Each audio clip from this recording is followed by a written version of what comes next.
여러분 가지고 계신 이 주보 담임 목사 칼럼란을 여러분이 한번 펼쳐주시기를 바랍니다.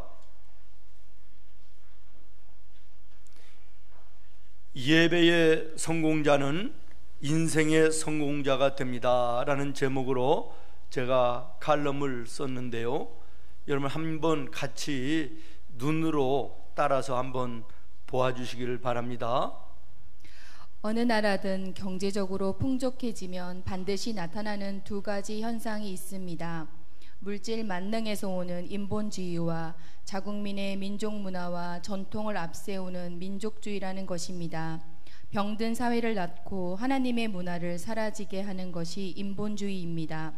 그런데 주목할 것은 이러한 세상의 문화나 가치관은 50년 이상을 지속하는 것이 거의 없을 만큼 수시로 변하고 없어지고 새로 생기기를 반복한다는 것이 사회학자들의 연구 결과입니다. 오늘 많은 크리스천들까지 교회가 사회의 흐름과 변화에 민감하게 따르고 발맞춰 가지 아니하면 도태되고 말 것이다 라고 말합니다. 그러나 수시로 변하고 부침을 계속하는 세상의 흐름에 교회가 맞춰질 때 세상의 가치관이 사라짐과 동시에 교회도 함께 무너질 것은 너무나 자명합니다. 변화와 변질을 구분하지 못하고 오늘날 많은 교회들이 세상의 가치관과 흐름에 함께 동승하고 있음에 우려를 금할 길이 없습니다. 이 나라와 민족을 살리고 영적 깨어있음의 성장의 원동력이던 새벽기도가 힘을 잃어갑니다. 철야 기도회는 절반으로 약화되어 심야 기도회로 이름을 갈아입었습니다. 교회마다 생활의 편의를 따라 예배 시간이 조정되어가는 현실은 교회가 현실에 동화되어가는 단적인 예라고 할 수 있습니다. 교회는 결코 변해서는 안 되는 교회만의 독특한 본질이 있습니다. 생명을 걸고 지켜야 할 것들 중 가장 기본이 예배입니다. 열매를 거두는 가을을 앞두고 새벽 예배를 기도의 봉화운동이라는 이름으로 시작합니다. 이름 속에 내포되어 있는 절박함을 함께 공감하기를 기도합니다. 예배의 성공자는 인생의 성공자가 됩니다. 내일 새벽에 뵙겠습니다. 담임 목사. 아멘이십니까? 우리는 오늘 시편 5편의 말씀을 읽었습니다. 시편 4편이 저녁 찬양시라 그러면 5편은 아침 찬송시로 유명합니다. 좀 더 정확하게 말하면 시편 5편은 성경 중에 대표적인 새벽 기도 시이다 라는 것입니다. 여러분 3절을 같이 한 목소리로 읽겠습니다. 시작. 여호와여, 아침에 주께서 나의 소리를 들으시리니 아침에 내가 주께 기도하고 바라리이다. 아멘. 아침이라는 단어가 2번 반복됩니다. 우리 성경으로는 아침으로 번역이 됐습니다마는 히브리어로 아침, 여기 이 말씀은 보케르라는 단어입니다. 이 보케르라는 단어는 좀 더 정확하게 얘기하면 동트기 전의 시각, 아침이 아니라 새벽이라고 하는 말씀이 되는 것이지요. 그러므로 이 말씀을 엄밀히 얘기하면 새벽에 내가 주께 부르짖어 기도했다라고 하는 것입니다. 보통 우리는 새벽 기도가 전 세계에 유례없는 한국만 가지고 있는 기도회다 이렇게 오해하는 분들이 많이 있습니다만은 사실은 그렇지 않습니다. 구약시대 이스라엘 백성들에게 하나님께서 명하신 대표적인 2가지의 제사가 있는데 하나는 번제고 하나는 소제입니다. 번제는 동물들을 잡아서 피를 흘리고 각을 떠서 불로 살라 하나님께 드리는 예배가 번제고, 소제는 열매를 드리는 것입니다. 곡식을 드리는 것입니다. 곡식을 맷돌에 빻아서 그리고 기름으로 반죽을 하고 철판에 굽든지 아니면 불에 화덕에 구워서 하나님께 드리는 그러한 제사였습니다. 그런데 성경에 보면 제사를 드릴 때 소제, 열매와 곡식을 하나님께 드리는 이 제사는 저녁에도 물론 드리기도 했지만은 대부분의 소제는 이른 새벽에 하나님께 드렸다라고 하는 것입니다. 다시 말하면 우리의 표현으로 얘기하면 새벽 예배인 것입니다. 이스라엘 백성들이 이 새벽에 대한 개념을 어떻게 가지고 있는가 그러면 하나님이 도우시기 위해서 오시는 시간, 하나님이 당신의 사랑을 나타내 보이시고 새롭게 하시기 위해서 임재하는 시간으로 보았습니다. 시편 90편은 모세의 찬양시인데 14절에 이렇게 말씀합니다. 아침에 주의 인자하심이 우리를 만족하게 하사 우리를 일생 동안 즐겁고 기쁘게 하소서. 아멘. 모세는 120살을 살았습니다. 인생 말년 120여 년을 살고 인생길 돌아보며 하나님께 기도하는 거예요. 찬송하는 것이에요. 하나님, 지난 한 120년의 삶을 돌아볼 때 나의 마음속에 날마다 기쁨을 주시고 감사를 주시고 찬송을 주시고 만족을 주신 하나님, 그 은혜가 새벽마다 무릎 꿇을 때마다 하나님이 나를 만나 주셨으며 은혜를 베풀어 주셨음이니이다 라는 것입니다. 다시 말하면 모세는 새벽 예배를 드렸다, 그런 얘기예요. 시편 88편은 고라 자손들의 시입니다. 이스라엘 지파들 중에 참 귀한 자손들인데요, 시편 88편 13절에 이렇게 얘기합니다. 여호와여, 오직 내가 주께 부르짖었사오니 아침에 나의 기도가 주의 앞에 이르리이다. 아멘. 삶 속에 어려움도 있고 탄식할 일도 있었고 눈물 흘릴 아픔도 있었지만 새벽마다 하나님 앞에 무릎을 꿇을 때 하나님께서 탄식이 변하여 찬송이 되게 하셨고 슬픔이 변하여 기쁨이 되게 하시는 은혜로 나를 인도하여 주셨습니다 라고 하는 고백인 것입니다. 다시 말하면 고라 자손들은 새벽에 하나님 앞에 예배했다라고 하는 말씀이지요. 예레미야 애가 3장 22절입니다. 여호와의 인자와 긍휼이 무궁하심으로 우리가 진멸되지 아니함이니이다. 아멘. 여호와의 인자와 긍휼이 무궁하심으로 우리가 진멸되지 아니함이니이다. 우리가 잘 아는 대로 예레미야는 바벨론에 이스라엘이 멸망을 당하고 백성들이 포로로 잡혀갈 때 사역하던 주의 종입니다. 다시 말하면 이스라엘의 몰락을 바라보며 역사의 소용돌이 속에 무너져가는 조국의 비참함을 바라보면서도 예레미야는 마음속에 소망을 잃어버리지 않았다라고 하는 말입니다. 어떻게 그러한 상황 속에서도 소망을 잃어버리지 않을 수 있었느냐, 이것을 23절이 말합니다. 이것들이 아침마다 새로우니 주의 성실하심이 크시도소이다. 새벽마다 하나님 앞에 무릎을 꿇어 기도할 때 하나님께서 절망 가운데도 소망을 잃어버리지 않도록 함께 하셨다라고 하는 고백인 것입니다.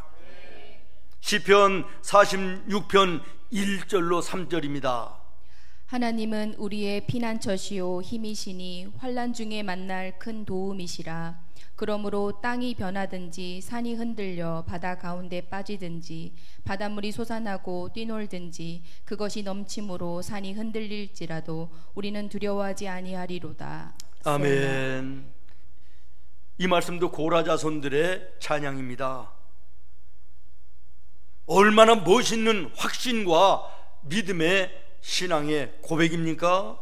하나님은 우리의 피난처시요 하나님은 우리의 힘이시니 환난 중에 만날 큰 도움이시라. 그러므로 땅이 변하든지 산이 흔들려 바닷 가운데 빠지든지 바닷물이 솟아나고 뛰놀든지 그것이 넘침으로 산이 흔들릴지라도 우리는 두려워하지 아니하리로다. 인생 속에 수많은 풍랑과 아픔과 괴로움과 고통이 가로막고 섰다는 것입니다. 험한 파도처럼, 바다처럼, 그럼에도 불구하고 놀라지 아니하고 두려워하지 아니하고 여호와 하나님을 바라보며 믿음으로 여기까지 승리할 수 있었던 비결이 5절 말씀에 있었다는 것입니다. 새벽에 하나님이 도우시리로다. 새벽에 하나님께 깨어 기도할 때 하나님께서 도우셔서 풍랑이는 험한 바다 같은 세상일지라도 승리하며 여기까지 왔다고 하는 신앙의 고백인 것입니다. 오늘 시편 5편의 다윗도 새벽에 일어나 하나님을 예배하고 기도했다고 기록하고 있고, 심지어는 사복음서들에 보면 예수님도 이른 아침 새벽에 일어나셔서 한적한 곳에 올라가 하나님께 기도하며 예배하며 하루를 시작했다고 성경이 기록하고 있습니다. 사랑하는 여러분, 무슨 말이 더 필요한 것입니까? 여기 우리는 이렇게 얘기합니다. 세상이 바쁩니다. 할 일이 많습니다. 피곤해서 새벽에 일어날 수가 없습니다. 새벽에 일어나 예배하고 하루를 일한다는 것은 무리입니다. 할 일이 너무 많이 있습니다. 힘듭니다. 이렇게 얘기합니다. 여기에 대해서 성경이 무엇라고 대답하십니까? 그러니 새벽에 기도하라는 것입니다. 그러니 새벽에 기도하라는 것입니다. 1부 예배, 2부 예배를 드려봤습니다마는 오늘처럼 설교 시간에 아멘이 없는 날이 없습니다. 왜 그러냐면 새벽 예배 얘기를 하니까 새벽 예배를 못 하시는 분들은 마음이 찔려 아멘이 안 되는 거예요. 아멘이 됐으면 좋겠습니다. 오늘 우리 예배가 정말 약화됐습니다. 악한 마귀들로부터 교회와 우리 성도들이 예배를 빼앗겨 버리고 있습니다. 저는 지난 여름 어느 주일인가 예수 제자 훈련에 올라가서 시간이 충분히 있어서 욥기서를 통째로 한번 읽어본 적이 있습니다. 다른 때는 그저 부분적으로 읽다가 1장부터 42장까지 한 번에 읽으면서 놀라운 것을 깨달았습니다. 여러분도 한번 욥기서를 읽어보시기를 바라요. 욥을 사탄이 무너뜨리기 위해서, 가정을 해하기 위해서, 그의 인생을 멸망시키기 위해서 처음으로 손댄 것이 자녀들이 아니었다, 돈이 아니었다는 것입니다. 하나님께 예배하는 데에 절대적으로 필요한 가축들, 소나 양이나 나귀들 같은 것들을 뺏어갔다라고 하는 것이에요. 다시 말하면 욥에게 있어 예배를 뺏어갔다, 예배를 약화시켰다라는 것이고, 그것을 통해서 그 다음부터는 욥의 가정의 모든 것을 송두리째 뺏어가는 모습을 보게 되어지는 것입니다. 그렇습니다. 사랑하는 성도 여러분, 예배는 능력입니다. 오늘도 악한 마귀는 나와 여러분에게 모든 것을 뺏어가기 위해서, 우리의 인생을 무너지게 하기 위해서, 실패하게 하기 위해서 가장 먼저 하는 것이 환경과 여건을 탓하면서 예배를 약화시키는 것입니다. 그런데 욥기서 마지막 장 42장에 보면 놀라운 일이 나옵니다. 욥이 어려움을 당할 때 친구들이 찾아가서 욥을 위로한답시고 찾아가는데, 우리가 잘 아는 대로 그들이 위로를 했습니까? 아닙니다. 상처에 소금을 덧뿌리듯이 더 고통스럽게 만들었습니다. 욥, 네가 그렇게 믿음 좋다고 그랬지? 그런데 왜 오늘도 병들어서 이렇게 고통당하니? 니네 집이 왜 이렇게 몰락하느냐? 하나님 앞에 뭔가 잘못한 거, 죄진 것이 있어서 그러는 거 아니야? 회개해라. 이러면서 아픔에 아픔을 더하여 주었다라는 것이에요. 그런데 42장에 보면 하나님께서 이 욥의 친구들을 불러서 꾸짖습니다. 그리고 명령하십니다. 너희는 번제물을 가지고 욥에게 찾아가고 그 번제물을 나한테 드리는데 너희가 기도하지 말고 욥이 기도하도록 하라, 이렇게 말씀하십니다. 그리고 욥의 친구들이 욥을 찾아가 번제물을 드리고, 그리고 욥이 하나님 앞에 제물을 드리면서 기도할 때 그 다음에 어떤 일들이 일어납니까? 하나님께서 욥의 가정에 이전보다 갑절의 축복을 허락하시는 말씀이 기록되어집니다. 다시 말하면 예배가 회복될 때 모든 것이 회복되었다라는 것이에요. 오늘 나와 여러분의 삶 속에 예배가 회복되어지면 여러분의 삶에 무너진 것들, 부실한 모든 것들이 회복되는 놀라운 은혜를 하나님이 허락해 주실 줄로 믿습니다. 오늘 나는 예배자로 건강한가? 우리의 가정은 예배하는 가정으로 바로 서 있는가? 우리 교회는 진정한 예배가 살아있는 하나님의 교회인가 돌아봐야 될 것입니다. 오늘 우리가 예배가 멈추지 아니하고 예배로 깨어 있을 때 악한 마귀는 절대로 우리의 삶에 어떤 것도 빼앗아 가지 못합니다. 왜 그렇습니까? 우리의 예배가 하나님이 울타리가 되어주는 일이기 때문에 그렇습니다. 어떤 마귀도 하나님이 둘러친 우리의 울타리를 넘어올 수가 없는 것입니다. 그러므로 오늘 우리는 예배가 회복되어야 되고 예배의 성공자가 되어야 되는 줄로 믿습니다. 하나님께서 당신의 백성들에게 주신 복 중의 복이 무엇입니까? 십계명입니다. 하나님의 말씀의 기준을 그들에게 주셨습니다. 여러분, 십계명이 모세를 통하여 이스라엘 백성들이 임했던 시간이 언제인지 아십니까? 새벽이었습니다. 출애굽기 19장 16절에 보면 제3일 아침에 라고 말합니다. 이스라엘의 축복을 가로막던 홍해가 갈라지고 여리고성이 무너진 것이 언제입니까? 새벽이었습니다. 광야길을 걸어가는 이스라엘 백성들에게 어렵고 힘들었지만 생명과 같았던 만나를 허락하셨던 시간이 언제입니까? 새벽이었습니다. 종교개혁자 루터가 이렇게 고백했습니다. 내가 매일 새벽 2시간을 기도로 보내지 않는다면 그날의 승리는 마귀에게 돌아갈 것이다. 다시 말하면 종교개혁의 원동력이 새벽 예배였다라는 것입니다. 사랑하는 성도 여러분, 새벽 예배는 하나님께서 주시는 복 중에 복입니다. 하나님의 기적을 만나는 놀라운 시간입니다. 하나님의 풍성한 사랑과 은혜를 맛보는 은혜의 자리인 것입니다. 악한 마귀는 성도들을 할 수만 있으면 새벽에 잠들도록 합니다. 늦은 시간까지 밤의 문화를 만들어 텔레비 같은 경우들을 봐도 재미있는 거 보아야 될 이런 프로들을 늦은 저녁 시간으로 편성을 하고 잠을 자지 못하게 합니다. 그리고 새벽에 일어나 하나님 앞에 나와 예배하는 것을 가로막습니다. 왜 그렇습니까? 예수님 재림하시는 그날까지는 악한 마귀가 공중의 권세를 잡고 있기 때문에 당연한 것입니다.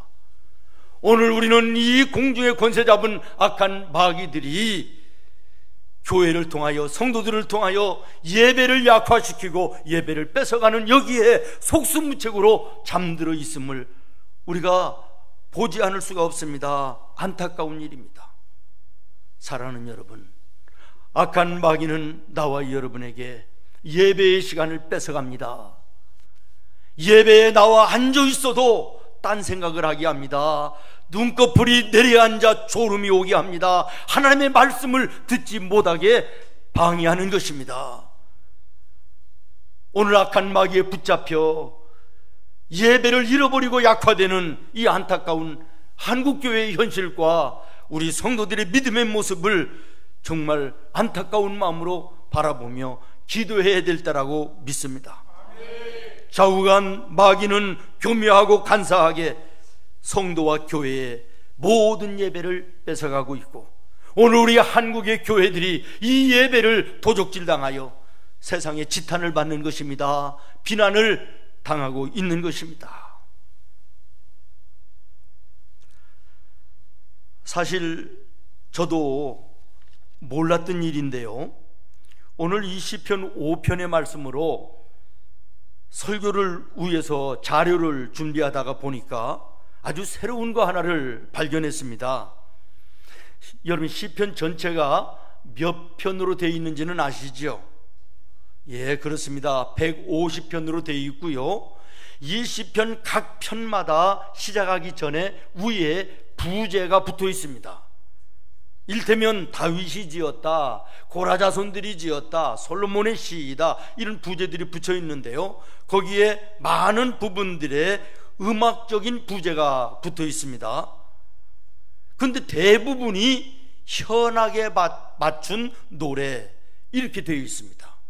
우리가 잘 아는 것처럼 현악이라고 하면 줄이 있는 거 아닙니까? 바이올린이라든지 비올라, 첼로, 이런 것들, 이런 악기들이 현악이에요. 근데 바이올린만 좀 음이 높은 음이지, 다른 모든 현악들은요 아주 들으면 평안하고 조용한 이런 음악들이라 그러네요. 특히나 이 첼로 같은 경우는 음력 주파수가 사람의 심장 박동수와 똑같대요. 그래가지고 그 음악을 들으면 마음이 평안해지고 잠잠해지는 이런 음악이 된다는 거예요. 그런데 시편의 대부분의 음악이 이 현악에 맞춘 음악인데, 유일하게 하나 관악에 맞춘 노래가 있답니다. 이것이 오늘 읽은 시편 5편이라는 거예요.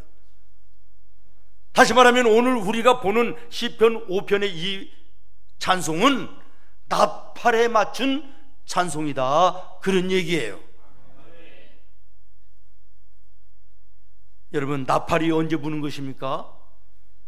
딱 정해져 있는 것은 아니지만 대부분 잠자는 자들을 향하여 일어나라고 기상나팔을 부는 거 아닙니까? 지금 이 순간에도 기상나팔이 필요한 분들이 몇 분 계십니다. 하나님의 나팔 소리가 귀에 들렸으면 좋겠습니다. 나팔은 전투에 싸우는 용사들의 사기를 북 뜯어주기 위해서 부를 때 나팔을 불기도 하고, 전쟁에서 승리하고 들어올 때 승전가를 부를 때도 나팔을 불었다 그래요. 다시 말하면 세상과 마귀를 향하여 승리를 선포하는 거, 이것이 오늘 시편 5편의 말씀이다. 아멘. 다시 말하면 새벽 예배가 뭐냐? 새벽 예배가 하루를 시작하기 전에, 세상에 나가기 전에 세상과 마귀를 향하여 선전포고하는 것이다 라는 거예요. 나팔로 미리 승리의 개선가를 울려 퍼지게 하는 것이다 라는 것이에요. 성도 여러분, 사탄이 가장 두려워하는 것이 뭔 줄 아십니까? 성도가 예배하고 기도하고 찬송하는 것입니다. 성도들이 깨어 일어나 예배하고 찬송하고 기도할 때 하나님이 어떤 은혜와 능력을 주시는지 아십니까? 누가복음 10장 19절입니다. 내가 너희에게 뱀과 전갈을 밟으며 원수의 모든 능력을 제어할 권능을 주었으니 너희를 해칠 자가 결코 없으리라. 아멘. 아멘. 세상과 악한 마귀들의 권세를 결박하고 승리할 수 있는 능력을 주신다라는 거예요. 아멘. 아멘. 내일부터 우리가 일주일을 작정하고 하나님 앞에 새벽 기도를 시작하려고 합니다. 다니엘서 10장 12절 이하에 보면 다니엘도 하나님 앞에 작정 기도를 시작합니다. 새 일회를 작정했다 그러니까 21일을 작정한 거예요. 그런데 놀라운 말씀은 다니엘이 마음을 작정하고 내가 하나님 앞에 기도해야 되겠다 그랬을 때 하나님이 첫날부터 그의 기도를 들으시고 응답하셨더라.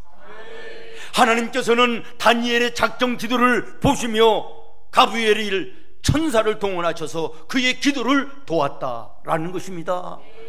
놀라운 일 아닙니까? 우리가 마음을 작정하고 하나님 앞에 무릎 꿇기를 원할 때 하나님은 보시는 것입니다. 우리가 마음의 중심을 하나님께 드릴 때 첫 마디를 하나님은 들으시고 응답하시는 것입니다. 우리의 기도를 들으시기 위하여 천사들을 동원하여 우리를 바라보고 계시는 것입니다. 그러면 새벽에 일어나 우리가 어떤 기도를 하나님께 드려야 되는가라는 것입니다. 오늘 본문 1절과 2절입니다. 여호와여 나의 말에 귀를 기울이사 나의 심정을 헤아려 주소서. 나의 왕 나의 하나님이여 내가 부르짖는 소리를 들으소서. 내가 주께 기도하나이다. 아멘. 여호와 하나님이여 나의 말에 귀를 기울이사 나의 심정을 헤아려 주소서. 이렇게 기도해야 된다라는 거예요. 다시 말하면 나의 개인적인 문제와 내 삶에 필요한 모든 것들을 마음의 간절함으로 아뢰야 된다라고 하는 것입니다. 우리나라의 최고의 신학자이신 박윤선 박사님의 주석에 보니까 이 1절의 말씀을 이렇게 해석하고 기록합니다. 내 속에서 부글부글 끓어오르는 말이 있습니다. 내 가슴 속에 맺힌 심정이 있습니다. 다시 말하면 가슴 속에 탄식을 토하여 기도하라 라는 것입니다.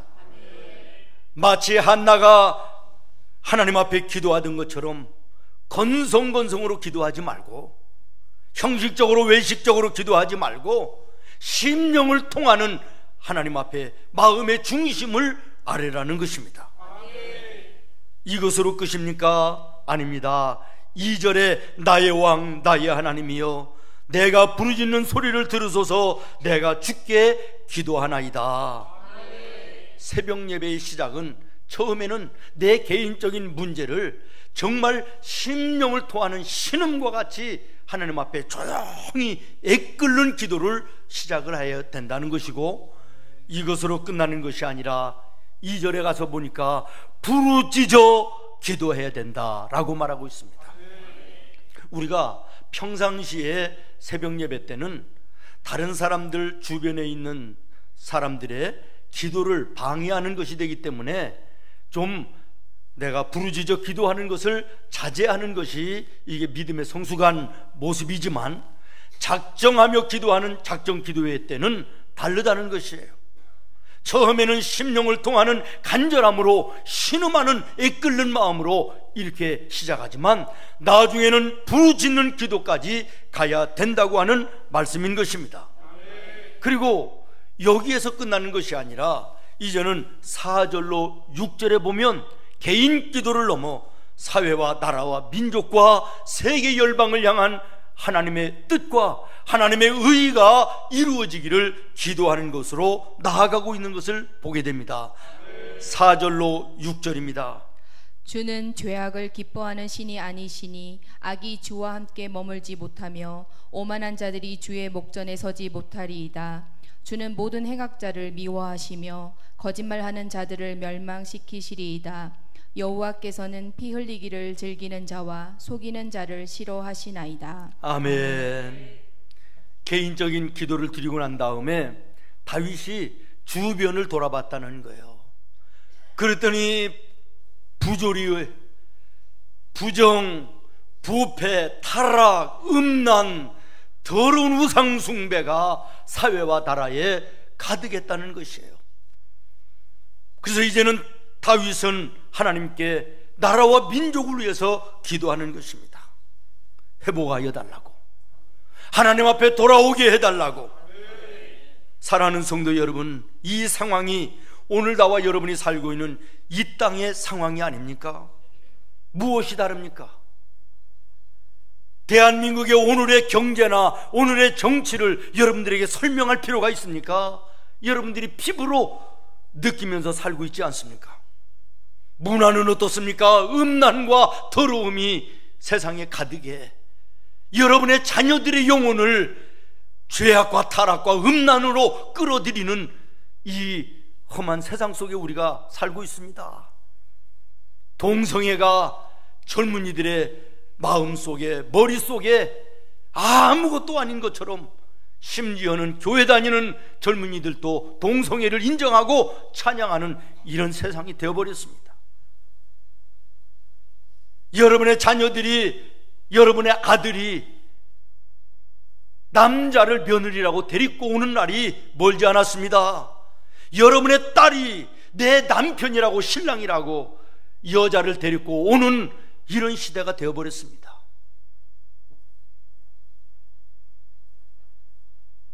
기도해야 되지 않겠습니까? 교회가 약화되니까, 예배가 약화되니까 이슬람이 물밀듯 한국 교회를 점령하고 있습니다. 무서운 일입니다. 깨어 기도해야 될 때라고 하는 것입니다. 그럼에도 오늘 우리 교회와 우리 성도들은 냄비 속의 개구리들처럼 둔감해진 마음을 가지고 아무려면 어떠냐, 그리고 잠들어 있는 것은 아닙니까? 성경은 외치고 있습니다. 자다가라도 깰 때가 되었다. 자다가라도 깰 때가 되었다. 깨어 일어나야 될 줄로 믿습니다. 무너진 나의 예배가 회복되어야 됩니다. 무너진 나의 가정의 예배가 회복되어야 됩니다. 한국이 이 땅의 소망은 교회들이 예배를 회복하는 방법밖에 없다고 저는 믿습니다. 우리 성도들이 예배를 회복하는 우리 성도들이 되어지기를 바랍니다. 예배의 성공이 인생의 성공입니다. 말씀을 마치려고 해요. 지난 5월 달에 제가 미국에 갔습니다. 시애틀이 가깝기 때문에 그 시애틀에 아주 상징탑이 있습니다. 스페이스 니들이라고. 거기를 이제 구경을 하자. 자동차로도 갈 수 있지만 그날은 배를 타고 가면서 점점 가까워지는 그 탑을 바라보면 참 장관이라 그래요. 그래서 배를 타고 들어갔습니다. 그 탑이 보이기 시작하니까 선실에 있던 사람들이 배 앞으로 나가 구경하기 위해서 나가는 거예요. 우리 식구들도 나갔습니다. 그런데 우리 5살짜리 우리 손자, 이름 잃어버렸네, 나라가 앞에 사람들이 많이 서 있고 또 이렇게 가름막이 이렇게 쳐 있으니까 안 보이는 거예요. 답답한 거예요. 나의 이 옷을 잡아당기며 할아버지 안아주세요 그러더라고요. 그래서 보니까 얘는 앞이 안 보이는 거예요. 그래서 제가 번쩍 안아서 이렇게 높이 안았더니, 이야, 그리고 그 스페이스니들 탑을 바라보면서 환호하더라고요. 제가 그 순간에 뭘 깨달았느냐, 우리의 예배가 무엇이냐, 우리의 인생길 답답하고 가로막는 장애물들, 힘들고 어려워 앞이 보이지 않는 이런 상황들 속에 하나님 앞에 예배할 때, 하나님 나를 들어 안아주세요 라고 하는 이것이 예배가 아닌가. 새벽에 예배의 자리에 나와 하나님 부를 때 하나님 나를 안아주세요 하는 것과 똑같은 것이 아닌가. 하나님이 나를 안아주시면 내 인생의 장애물, 내 인생의 답답함, 내 인생의 어려운 모든 문제를 다 뛰어넘어 환호할 수 있는 놀라운 은혜가 있는 것이 아니겠습니까? 우리의 힘과 능력으로 에베레스트 산을 올라갈 수는 없지만 비행기를 타면 간단한 것처럼 우리의 인생 속에 내 힘과 능력으로 감당할 수 없는 장애물도 어려운 일들도 많이 있지만, 예배를 통하여 하나님이 나를 번쩍 들어 안아주실 때 우리의 시야는, 우리의 인생길은 시온의 대로처럼 열려지는 은혜의 역사가 나타나는 줄로 믿습니다. 오늘 나는 예배에 진정한 예배자인가? 나는 정말 하나님 앞에 진정한 예배자인가? 우리의 가정은 예배로 하나 되어 있는 건강한 믿음의 가정인가? 오늘 우리 생문의 교회는 예배가 살아있는 건강한 교회인가? 점검하며 하나님 앞에 무릎 꿇는 우리 모든 성도들이 되기를 예수님의 이름으로 축원합니다. 기도하겠습니다. 하나님,